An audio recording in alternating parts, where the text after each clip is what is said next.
하나님께서 오늘 우리에게 선포하시는 말씀은 사도행전 13장 1절에서 12절까지의 말씀입니다.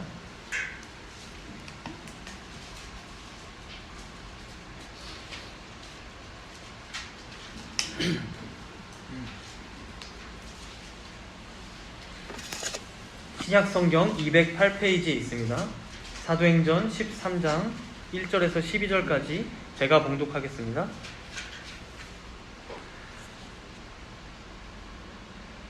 안디옥 교회에 선지자들과 교사들이 있으니 곧 바나바와 니게르라 하는 시므온과 구레네 사람 루기오와 분봉왕 헤롯의 젖동생 마나엔과 및 사울이라. 주를 섬겨 금식할 때에 성령이 이르시되 내가 불러 시키는 일을 위하여 바나바와 사울을 따로 세우라 하시니 이에 금식하며 기도하고 두 사람에게 안수하여 보내니라.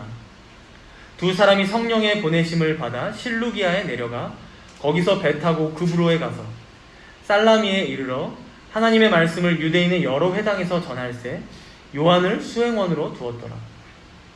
온 섬 가운데로 지나서 바보에 이르러 바 예수라 하는 유대인 거짓 선지자인 마술사를 만나니 그가 총독 서기오 바울과 함께 있으니 서기오 바울은 지혜 있는 사람이라. 바나바와 사울을 불러 하나님의 말씀을 듣고자 하더라. 이 마술사 엘루마는 이 이름을 번역하면 마술사라. 그들을 대적하여 총독으로 믿지 못하게 힘쓰니 바울이라고 하는 사울이 성령이 충만하여 그를 주목하고 이르되 모든 거짓과 악행이 가득한 자요 마귀의 자식이요 모든 의의 원수여 주의 바른 길을 굳게 하기를 그치지 아니하겠느냐. 보라 이제 주의 손이 내 위에 있으니 내가 맹인이 되어 얼마 동안 해를 보지 못하리라 하니 즉시 안개와 어둠이 그를 덮어 인도할 사람을 두루 구하는지라. 이에 총독이 그렇게 된 것을 보고 믿으며 주의 가르치심을 놀랍게 여기더라. 아멘.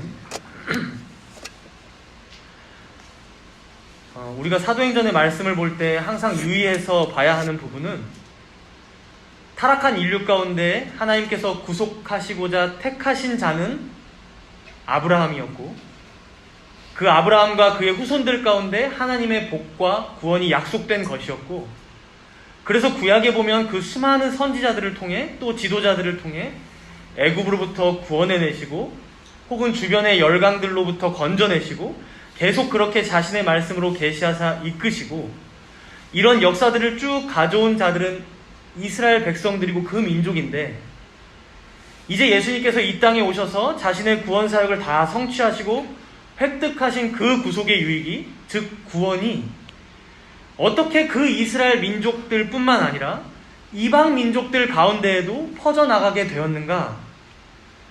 좀 더 우리에게 적용해서 이것을 생각해 보자면 바로 여기 있는 우리가 유대인이 아닌데 전혀 피가 다른 한국 사람들인데 이런 내가 어떻게 구원받게 된 것인가, 어떻게 교회로 모이고 세우심 받을 수 있게 되었는가, 이것을 우리가 사도행전 말씀을 볼 때 주목해서 봐야 한다는 것입니다. 이런 측면에서 우리가 지금까지 사도행전 말씀을 쭉 살펴봐왔지만 먼저 예수님께서 승천하시기 전에도 분명히 오직 성령이 너희에게 임하시면 너희가 권능을 받고 예루살렘과 온 유대와 사마리아와 땅끝까지 이르러 내 증인이 되리라고 말씀하셨죠. 그리고 사도행전은 마치 이 예수님의 말씀이 목차처럼 되어서 순서대로 쭉 진행되어져 온 것을 우리는 볼 수 있었는데요. 그래서 먼저 사도행전 2장에 보면 오순절날 예루살렘에 모여있던 유대인들 가운데 성령 강림의 역사가 일어납니다. 그것을 통해서 예수 그리스도의 구속사역, 그 하나님의 큰일이 더욱 분명하게 선포되었고요. 그런데 이 일로 예루살렘의 교회가 세워지자 다른 유대인들의 핍박과 박해가 시작되었죠. 결국 이 핍박을 피해서 예루살렘 교회 유대인들은 온 유대 지역으로 흩어지게 됩니다. 그래서 사도행전 8장에 보면 그 중에 빌립 집사를 통해서 이제는 온 유대와 사마리아에까지 이러한 그리스도의 복음이 전파되죠. 더해서 이때 베드로와 요한 사도가 사마리아에까지 파송을 오게 되면서 다시금 2장에 강림하셨던 그 동일한 성령이 사마리아 땅에도, 즉 그 혼혈민족 가운데에도 임하시는 역사가 나타났습니다.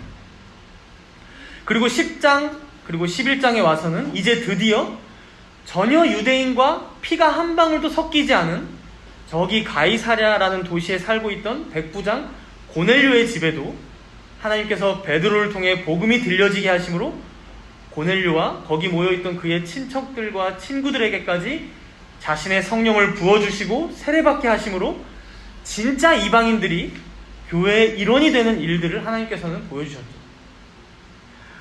그런데 우리가 여기서 오늘 본문에 들어가면서 하나 생각해 볼 지점은 사도행전 11장에 보면 이러한 고넬료의 집에서 있었던 일로 예루살렘 교회의 할례자들마저 어떻게 평가하냐면 이방인에게도 이제 생명 얻는 회개를 주셨구나 라고 하면서 하나님께 영광을 올려드리긴 했습니다. 11장에 보면 문제는 이 특별한 일을 당시의 유대인들이 통상적인 일, 그러니까 일반적인 일로 받아들여서 그렇다면 이제는 이방인들이 우리 교회로 들어오는 것이 아무런 거리낌이 없어졌느냐? 그래서 적극적으로 이방인들을 전도하고자 외부로 나아갔느냐? 결코 그렇지 않았다는 것입니다. 이것은 우리가 지난주에도 살펴봤지만 사도행전 12장에서도 보면 사도 야고보가 헤롯 왕에게 죽임을 당하고 베드로는 도망자 신세가 되었죠. 그러면서 자연스럽게 예루살렘 교회의 지도자를 누가 맡냐면 예수님의 동생 야고보가 이어받게 됩니다. 근데 오히려 그 야고보가 어떤 사람이었습니까? 워낙 구약의 율법이나 의식법들을 잘 지키는 사람이다 보니까 유대인들 사이에서도 평가받길 의인 야고보라는 별명이 붙을 정도였고, 그래서 이후에 예루살렘 교회 안에는 계속해서 할례파가 많았는데도, 그러니까 율법을 열성적으로 지키는 유대인들이 많았음에도 그들을 다 잘 지도하면서 교회가 더 안정적으로 성장한 것을 보면 우리는 알 수 있다는 것입니다. 또 이후에 15장에 우리가 가서 나중에 살펴보겠지만 바울과 바나바가 이방인 선교를 한참 하다가 예루살렘 교회로 돌아오는데, 그때 바울과 바나바 그리고 예루살렘 교회 사이에서 벌어진 논쟁이 뭐였냐? 이방인들을 과연 어디까지 받아줄 것이냐에 대한 문제였습니다. 할례도 받지 않은 자들, 모세의 율법도 잘 지키지 않는 자들인데 그 이방인들을 우리 교회로 그대로 받아준다고? 이것이 문제가 되었다는 것이죠. 그러니까 우리가 지금까지 사도행전 말씀을 13장까지 쭉 살펴봐오고 있지만 사실 이 유대인들과 이방인들 사이에 쌓여져 있던 이 차별의 담은요, 아직도 다 무너지지 못한 상태라는 것입니다. 아직도 유대인들의 의식 가운데에는 이 사도행전의 과도기적인 성격 속에서 여전히 개혁되어야 할 부분이 많았던 것이고, 그래서 사실 지금의 그 수준에 머물지 않고 한 걸음 더 나아가야만 하는 과제가 당시 초대교회 가운데 있었다는 것입니다. 이런 측면에서 오늘 본문은 바로 그 한 걸음 더 나아가는 그 첫 발을 내딛는 순간을 보여주고 있다고 우리가 볼 수 있는데요. 우리 함께 본문 1절을 함께 읽도록 하겠습니다. 본문 1절입니다. 사도행전 13장 1절. 안디옥 교회에 선지자들과 교사들이 있으니 곧 바나바와 니게르라 하는 시므온과 구레네 사람 루기오와 분봉왕 헤롯의 젖동생 마나인과 및 사울이라. 안디옥 교회 얘기가 지금 나오고 있는데요. 당시 안디옥은 로마 제국 내에서도 로마 그리고 알렉산드리아에 이어서 세 번째로 큰 도시였습니다. 당연히 거주하는 인구도 많았을 거고요. 로마 제국의 도시이다 보니 인종이 아주 글로벌하게 다양했었죠. 그래서 이미 사도행전 11장 20절과 21절에서도 우리가 예전에 봤었지만 안디옥에서는 유대인들보다 헬라인들이 예수님을 더 많이 믿게 되었다라는 서술을 하고 있는 것입니다. 그리고 당연히 성도가 많아지다 보니까 그들을 가르칠 교사나 설교자들이 필요했겠죠.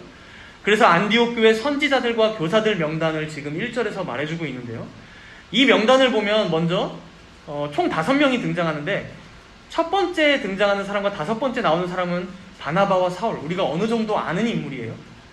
그런데 중간에 배치된 나머지 3명의 인물이 아주 흥미롭습니다. 한 명씩 잠깐 살펴보면요. 먼저 니게르라 하는 시므온이라고 나오죠. 여기서 이 니게르라는 단어가 라틴어로 보면 검은 자라는 말입니다. 검은 자. 그래서 영어에서도 지금도 보면 니그로 혹은 니거라고 해서 흑인을 좀 비하하는 의미로 이제 이게 변모되어서 이제 사용하면 안 되는 단어인데요. 그래서 이 시므온은 누구였겠습니까? 피부가 검은 흑인이었던 것으로 보이고요. 이제 다음으로 이어서 나오는 사람이 구레네 사람 루기오라고 하죠. 여기서 구레네는 지금의 리비아 지방, 그러니까 이집트 바로 옆에 붙어있는 북아프리카에 있던 도시를 말합니다. 그래서 이제 루기오는 바로 거기서 여기 안디옥까지 온 사람이다 라고 말하고 있는 것이죠. 그래서 아마 학자들은 이 시므온과 루기오 둘 다 구레네 출신의, 그러니까 북아프리카 출신의 둘 다 흑인이었을 것이다 라고 이제 추측하기도 합니다. 보통 이어서 나오는 사람을 보면요, 분봉왕 헤롯의 젖동생 마나엔이라고 나오죠. 여기서 분봉왕 헤롯은 11장에 나온 헤롯 아닙니다. 당연히 헤롯 안티파스라고 해서 자신의 이복 동생의 아내를 자기 아내로 취한 뒤에 그 일을 세례요한이 비판하자 세례요한을 죽였던 그 헤롯 왕입니다. 나중에 예수님께서 죽으시기 전에 신문하러 헤롯이 끌고 갔다 하는데 그때 헤롯이 바로 이 헤롯이고요. 여기 마나에는 지금 그 헤롯의 젖동생이었다는 거예요. 당시 젖동생이라고 하면 헤롯과 함께 왕궁에서 자라난 자다, 함께 젖을 먹은 자다라는 것이고요. 당연히 사회적 신분이나 지위가 상당히 높은 귀족 계급으로 우리가 볼 수 있습니다. 그러니까 지금 안디옥 교회의 이 지도자들 멤버가 어떻습니까? 전혀 다른 나라 출신 흑인 두 분, 시므온과 루기오가 있고요. 거기에 궁궐에서 헤롯과 함께 자랐으나 헤롯과는 완전히 반대로 예수님을 따르기로 한 귀족 계급이었던 마나에, 더해서 바나바는 구브로라는 섬의 출신이었는데 디아스포라 유대인이었어요. 다른 나라에서 자란 유대인, 그러니까 유대인이나 다른 나라에서 태어난. 마지막으로 사울은 또 어떻습니까? 히브리인 중에 히브리인이요, 율법으로는 바리새인이었던 정통 유대인이었죠. 이 5명의 조합이 여러분, 우리는 쉽게 읽고 있지만 만약 여기가 예루살렘이었다라면 절대 꿈꿀 수 없는 일이 벌어진 것입니다. 사도행전 6장에서도 보면 예루살렘 교회에서 일손이 모자라서 이제 사도들이 7 집사를 뽑게 하지 않습니까? 성도들을 통해서. 그때 모두 헬라파를 뽑긴 했지만 그들도 결국 디아스포라 유대인들이었어요. 헬라파였지만 유대인들. 그런데 지금 안디옥 교회에서는 드디어 이방인들, 즉 무할례자들이 교회의 지도자가 되기 시작했다는 것을 보여주고 있는 것입니다. 그리고 더 나아가서 어쩌면 처음으로 유대인들과 이방인들 사이에 있던 그 담이 무너져 내리고 둘이 하나가 되며 화평을 이루게 되는 광경을 우리는 목격하고 있는 것입니다.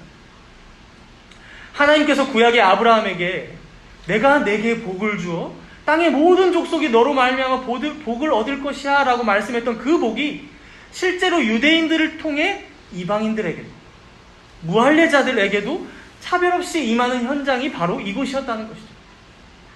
그래서 안디옥 교회의 지도자 중에 한 명이었던, 그것도 정통 유대인이었던 사울이 자신이 썼던 갈라디아서 3장 28절과 29절에서 이렇게 말씀했습니다. 너희는 유대인이나 헬라인이나 종이나 자유인이나 남자나 여자나 다 그리스도 예수 안에서 하나이니라. 너희가 그리스도의 것이면 곧 아브라함의 자손이요 약속대로 유업을 이을 자이니라. 사랑하는 성도 여러분, 타락한 인류 역사 가운데 하나님께서는 그 한 명에게 자신의 약속을 주시고 구원의 역사를 운영해 오셨지만 결국 그리스도 안에서 성취된 구원의 복은 무엇이었습니까?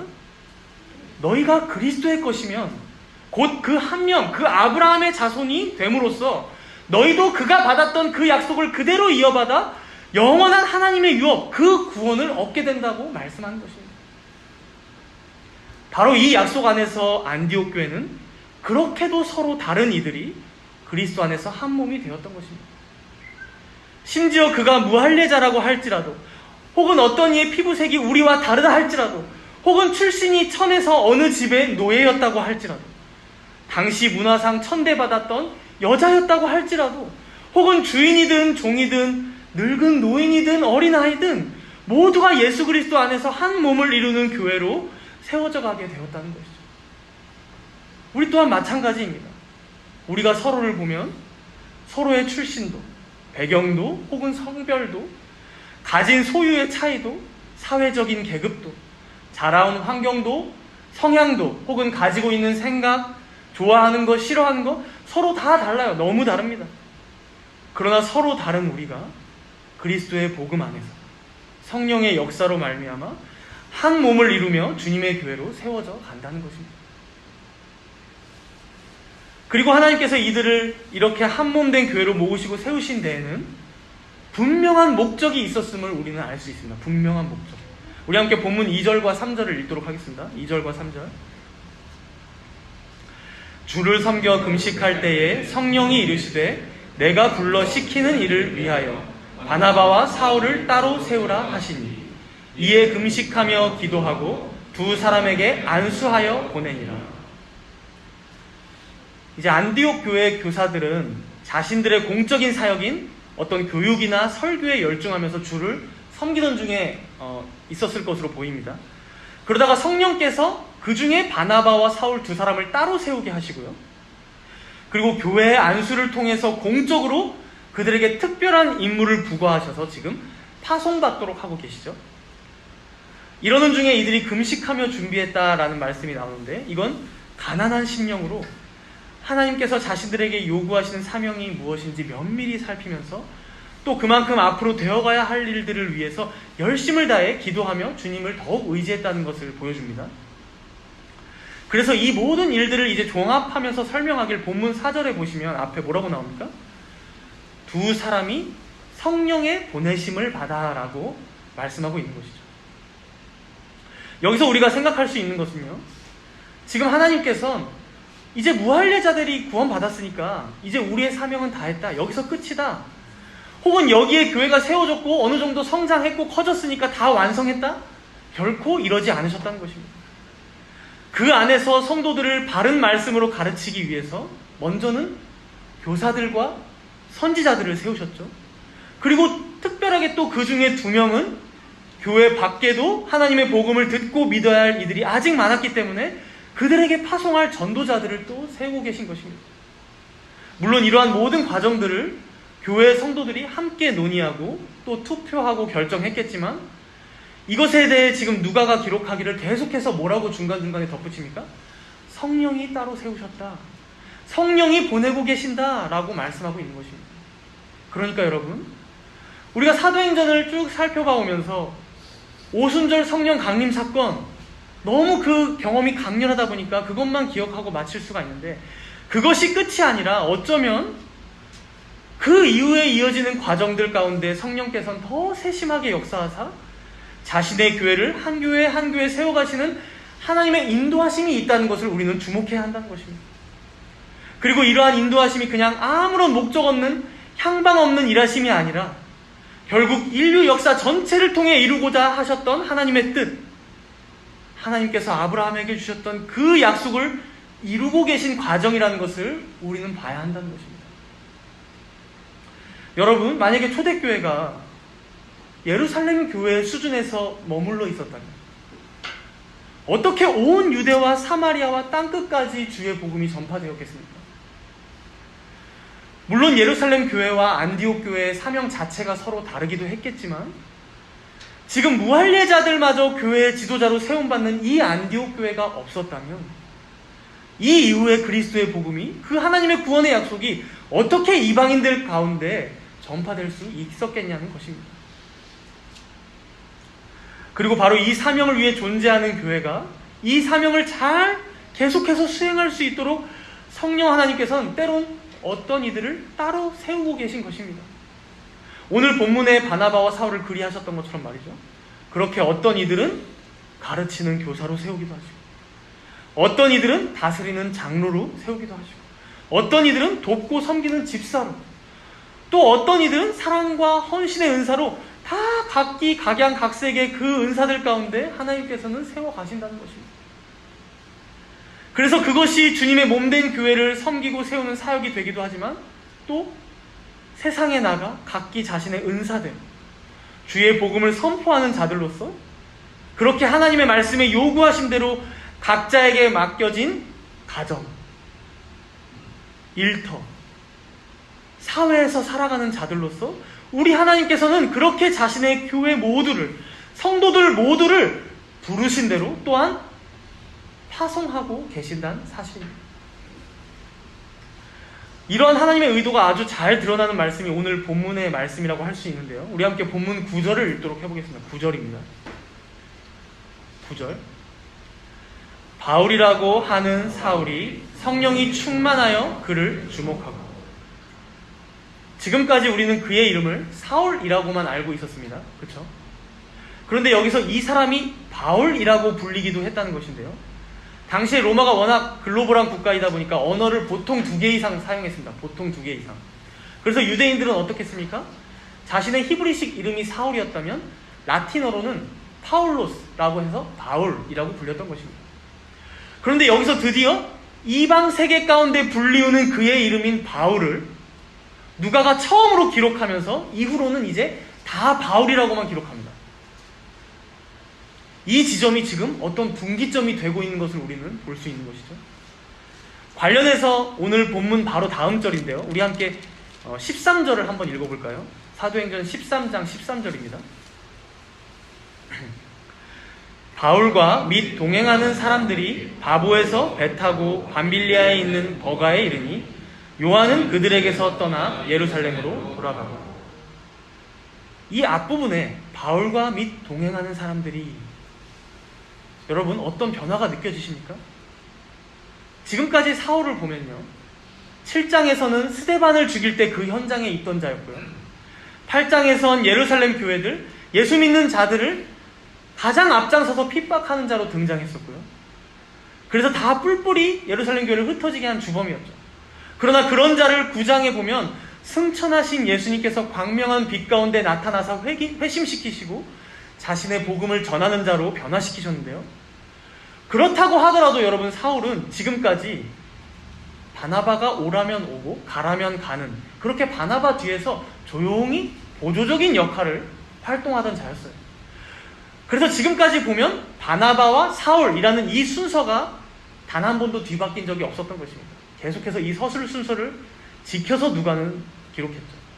그런데 그것이 역전되어서 심지어 바울과 및 동행하는 사람들이라고 이제 바울을 전면에 내세우는 이 누가의 서술을 통해서 우리가 알 수 있는 것이 무엇입니까? 단순히 이건 누가 더 높아졌다, 혹은 권력이 더 바나바보다 바울이 세졌다, 이걸 보여주는 것은 결코 아닙니다. 이것에 대해서 바울 본인이 갈라디아서 2장 8절에 이렇게 직접 말씀했었는데요. 잘 들어보십시오. 갈라디아서 2장 8절이에요. 베드로에게 역사하사 그를 할례자의 사도로 삼으신 이가 또한 내게 역사하사 나를 이방인의 사도로 삼으셨느니라.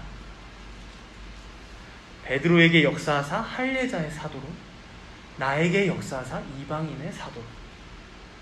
이 한 구절이 여러분 사도행전 전체를 딱 2개의 구조로 잘 설명하고 있는 구절인데요. 사도행전 1장부터 12장까지를 보시면 하나님께서는 베드로를 중심으로 할례자들인 유대인들 가운데 복음을 전하게 하시고 성령의 역사로 그들을 믿게 하시는 역사를 계속해서 일으켜 오셨다면요, 이제 오늘 본문인 이 13장부터는 사울, 아니 바울을 중심으로 무할례자들인 이방인들에게 복음을 전하게 하시고 그들 가운데 성령께서 역사하사 교회를 계속해서 확산시켜 나가시는 그 일을 이루신다는 말씀입니다. 결국 여러분, 하나님께서 예루살렘 교회의 가장 큰 박해자요 원수와 같았던 그 사울을 택하여 부르신 것도, 또 로마 제국의 대도시였던 안디옥을 많은 이방인들이 안디옥을 통해 그 많은 이방인들이 주께로 돌아오게 하신 것도, 그래서 그들 가운데 인종이나 계급에 전혀 상관없이 그 어떤 차별도 장벽도 없이 지도자들을 세우사 그 교회를 준비시키신 것도 모두가 다 바로 이때를 위하여, 즉 이제부터 이방인의 사도라 불리게 되는 이 바울을 필두로 하여 이방 세계 가운데 하나님의 복음이 원활하게 전파되게끔 하시기 위하여 우리 하나님께서는 자신이 작정하신 대로 하나씩 그의 경륜을 이뤄가고 계셨다는 사실입니다. 그리고 그 결과로 어떤 역사가 일어납니까? 우리 함께 본문 12절을 읽도록 하겠습니다. 본문 12절입니다. 이에 총독이 그렇게 된 것을 보고 믿으며 주의 가르치심을 놀랍게 여기더라. 이제 우리가 오늘 본문에 나오는 바나바와 사울이 이 1차 전도 여행을 떠나고 있는 이 내용을 다 자세히 살펴보진 못할 것 같아요. 주보에 나와 있는 지도를 한번 보시면 글씨는 잘 안 보이실 것 같은데 그래도 선은 좀 보이실 겁니다. 지도 위에 선이 기록되어 있는 걸. 글씨를 보려고 노력하시면 눈이 아프실 것 같아요. 이제 우측 하단에 보시면 파랗게 그 사해와 갈릴리 바다가 있는 그쪽이 유대 지방이죠. 근데 그 북쪽으로 쭉 올라와서 우측 상단에 보시면 깃발이 작게 딱 꽂혀져 있는 곳이 안디옥입니다. 안디옥. 바나바와 사울이 바로 이 안디옥 교회에 파송을 받았고요. 그래서 왼쪽으로 살짝 내려가서 실루기아라는 그 항구에서 배를 타게 되는 거예요. 그리고 건너가서 배 타고 건너가서 구브로 섬에 있는 살라미라는 구브로 섬의 살라미라는 동쪽 도시에 먼저 도착해서 복음을 전하게 되고요. 다시 서쪽에 위치하고 있는 그 바보라는 도시까지 쭉 가면서 복음을 전하다가 바보에서 복음을 전하고 마치는 내용이 오늘 본문의 내용입니다. 그런데 이 바보까지 가서 만나는 사람이 누구냐 하면요, 바로 구브로 섬을 당시에 다스리고 있던 총독, 로마 총독이죠. 로마 총독 서기오 바울이라는 사람이었어요. 여러분, 이 사람이 어떤 사람인가 보면 고넬료와 같이 하나님을 경외하던 자도 아니었어요. 고넬료는 하나님을 경외하던 자였거든요. 구약의 하나님을 알던 자였어요. 그러니까 이방인이지만 여호와 하나님을 섬기던 자였다는 것이죠. 혹은 빌립 집사가 세례를 베풀었던 에디오피아 내시가 있었죠. 아프리카 사람. 그런데 그 사람도 사실은 이사야 말씀을 읽고 있었어요.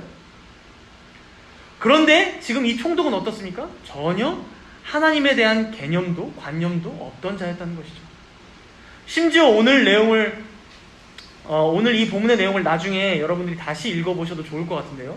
6절에 한번 보시면, 본문 6절에 보시면 이제 자신 곁에 누구를 뒀냐? 바예수라는 거짓 선지자인 마술사까지 뒀다고 해요. 이 바예수라는 사람은 유대인이라고 하는데 마술 같은 걸로 사람들 현혹하고 인기 끌면서 유명세 타고, 당시에는 그게 먹혔거든요. 그래서 결국 총독의 옆자리까지 꿰차고 가끔 총독이 불안해하면 미래도 점쳐주고 혹은 결정하기 힘든 중대한 사항도 결정 내려주고 그런 사람이었겠죠. 그러니까 이 총독은요, 미신에 속아 넘어갈 수밖에 없는 자였고, 거기다 8절에 한번 보시면 그 바예수가 이제 자기가 이 총독 옆에 있는데 이 자기 자리 빼앗길까봐 바나바와 사울이 복음을 전하는데 그걸 믿지 못하게 계속 회방까지 놓습니다. 방해했던 것이죠. 그러나 여러분, 우리가 읽었지만 결과는 어떻게 되었습니까? 완전히 비뚤어진 종교적 관심만을 가졌던 그 잘못된 방향을 완전히 틀어버리셔서 7절 끝에를 한번 보세요. 7절 끝에 보시면 하나님의 말씀을 듣고 싶어하는 그 마음을 이 총독 가운데 허락하셨던 것입니다. 그래서 바나바와 사울을 초청했던 것이죠. 더해서 갖은 회방에도 불구하고 자신이 옆에 끼고 먼저 신뢰하던 자보다 갑자기 나타난 이방인들인데, 나그네들인데 그들의 가르침에 더 귀 기울이게 하시고 결국 이런 과정을 통해서 그리스도의 복음을 참된 믿음 가운데 받아들이게 하셨다는 것이죠. 이것이 오늘 본문 마지막 12절의 결론입니다. 참고로 오늘 본문 12절에서 총독이 믿었다라고 짧게 서술되어 있지만 이 단어는요, 이후에 많은 이들이 그리스도의 복음을 믿고 회심했다라고 했을 때 그 용어로 똑같이 사용됩니다. 그러니까 이 총독이 회심하여 개종했다는 것을 누가는 지금 확실하게 밝히고 있는 것이죠. 그렇다면 이 총독 서기오 바울의 회심 사건이 의미가 있는 이유는 무엇입니까? 완전한 이방인이 회심하게 되는 최초의 사건이기 때문입니다. 완전한 이방인이 회심하는 최초의 사건. 여러분, 우리가 봤지만 이 사람은 유대교에 대해서도 잘 몰랐고 여호와 하나님도 몰랐습니다. 오히려 그가 다스리던 구브로 섬은요, 여러분 그리스 신화에 나오는 사랑의 여신 비너스 아시죠? 아프로디테. 그 아프로디테를 섬기던 우상숭배의 도시였어요. 그러니까 유대교에 전혀 배경이 없는 자, 이스라엘과 전혀 상관없던 자, 사실상 우상숭배자였던 것이죠. 그러나 하나님께서는 바로 그런 그를 찾아가사 그리스도의 복음을 듣게 하시고 갖은 회방 속에서도 참으로 그 복음을 믿게 하사 결국 구원하시는 놀라운 일을 이루셨다는 것입니다. 그리고 여러분, 바로 이 일이 유대인들의 첫 번째 전도 여행, 첫 번째 선교의 일이었다는 것은 앞으로 그리스도의 복음이 바로 이와 같이 전파될 것이다. 그리고 이렇게 총독이 믿게 된 것처럼 영적으로 설사 죽은 자들이 있다 할지라도, 혹은 미신과 우상숭배에 쩌드른 자라 할지라도 당신이 택하신 자는 반드시 이렇게 구원하실 거라는 사실을 밝히 보여주고 있는 것입니다. 그래서 여러분, 우리 함께 본문 좀 뒤에 나오는 사도행전 13장 48절을 함께 읽도록 하겠습니다. 13장 48절이에요. 함께 읽겠습니다. 이방인들이 듣고 기뻐하여 하나님의 말씀을 찬송하며 영생을 주시기로 작정된 자는 다 믿더라. 사랑하는 성도 여러분, 이스라엘과 전혀 상관없던 이방민족, 유대교의 하나님도 모를 뿐더러 예수에 대해선 전혀 들어보지도 못한 자들, 누구였습니까? 다름 아닌 150년 전에 바로 우리들이었습니다. 그러나 이방인의 사도로 부름받은 바울이 가는 곳마다 복음을 전할 때 하나님께서 영생을 주기로 작정된 자들이 복음을 믿고 주께로 돌아왔던 것처럼, 비록 미신의 땅이었지만, 우상 숭배의 나라였지만, 이 조선 땅 가운데에도 주의 복음이 전해지므로 결국에는 택하신 자들을 불러 모으사 이곳에 자신의 교회를 처음부터 세우기 시작하셨다는 것입니다. 물론 오늘 본문에서 총독이 믿지 못하게 함으로 구브로섬 전체의 교회가 세워지지 못하도록 회방하는 사단의 관계가 있었죠. 혹은 탐욕에 사로잡힌 그 바예수와 같은 죄인들의 발악이 있었습니다. 마찬가지로 우리 한국교회 가운데에도 그런 어려움은 숱하게 있어 왔습니다. 그렇다면 지금은 온전하여졌느냐? 아니요. 그렇지 못한 모습이 더 많고 앞으로 가야 할 길도 너무나 많은 것 같죠. 아니, 너무 많습니다, 사실. 그러나 사랑하는 여러분, 우리가 어디까지 한 걸음 더 나아갈 수 있을지, 어디까지 하나님의 말씀대로 개혁할 수 있을지, 아니 10년 뒤에는, 20년 뒤에는 정말 교회가 어떻게 될지 아무도 모르지만, 이런 불확실한 우리의 미래 가운데에도 혹은 두려움만 가득하여지는 한국교회의 모습 속에서도 우리가 붙잡을 유일한 소망이 무엇이겠습니까? 비록 부족하지만 예루살렘 교회를 통해서, 또한 비록 부족하지만 안디옥 교회를 통해서 자신이 뜻하신 바를 차근차근 이뤄가셨던 그 하나님께서 자신이 영생 주시고자 작정한 자를 향한 그 계획을 지금도 실행하고 계시며, 또한 그것이 우리에겐 잘 느껴지지 않는다 할지라도 이러한 연약한 우리를 통해서라도 그 일을 하나씩 이뤄가시기 위해 어떤 이들은 목사로 부르시고요, 어떤 이들은 장로와 집사로 세우실 것이고요, 또한 모든 성도들을 왕같은 제사장이요 거룩한 나라의 백성으로서 이 세상 가운데 파송하실 것이라는 말씀입니다. 결국 우리 삼위 하나님께서는 구약에서부터 신실하게 그러하셨던 것처럼 마침내 자기 백성들을 만민 가운데 복이 되는 존재로 세우실 것이요, 그 명예로운 영예를 자기 백성들 가운데 안기실 것이요, 결국 그렇게 자신의 이름이 영원히 영광받도록 자신의 몸된 교회와 성도들 한 명 한 명을 인도해 가실 것이라는 사실입니다. 그러니 사랑하는 성도 여러분, 모든 것이 다 끝난 것 같다 해도 우리 낙심하거나 좌절하지 맙시다. 비록 우리 교회의 모습이 미천하고 연약해 보인다 할지라도 사도행전의 역사 가운데 그들과 함께 하시며 이끄시는 주님이 지금도 우리와 함께 계시니 오늘도 우리 주님을 바라보고 의지하며 일보 전진하는 우리 모두가 됩시다.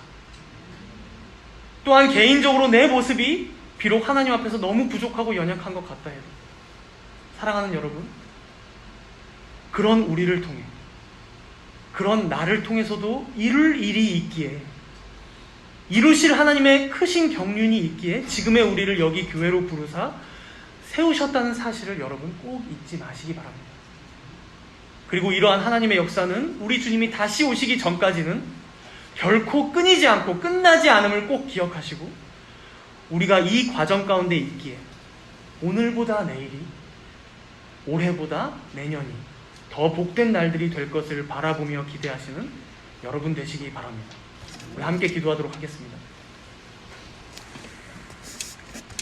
주님, 우리는 오늘 하루를 힘겹게 살아가는 인생들입니다. 아니, 매 순간 닥쳐오는 일들조차 책임지지 못하고 낙심하며 좌절하는 연약한 자들입니다. 하나님께서는 영원 전부터 작정하신 대로 자신의 경륜을 하나하나 펼쳐가고 계신데, 우리는 그것을 도저히 다 이해하지 못하며 시시때때로 하나님을 불평하고 원망할 때도 참으로 많습니다. 이런 우리를 불쌍히 여기사 붙들어 주시옵소서.